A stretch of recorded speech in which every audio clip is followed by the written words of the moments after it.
જેણે હાથમાં હથિયાર ન લીધું,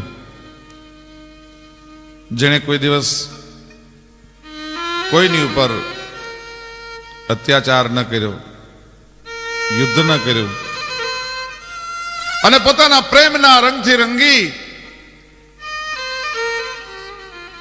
પોતાની પાવનકારી વાણીથી માણસના હૃદય પરિવર્તન કરી નાખ્યા એવા ભગવાન સ્વામિનારાયણ આ ધરતીમાં જન્મ્યા.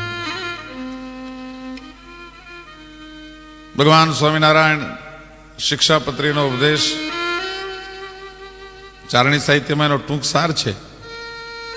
બધી વાત સાચી પડે જેટલું બોલવું, ખોલવું નહીં કદી વેણ ખોટું, અને છોલવા નહીં બહુ કુળના સાપડા, માપ બંધાય નહીં કદી મોટું, હાણ દેખી અને કદી ના હરખવું, નિરખવી નહીં કદી અવર નારી, ભૂખ પર હોય પણ અખજ ન ભરખવું. અદભુત ઉપદેશ આપ્યો છે.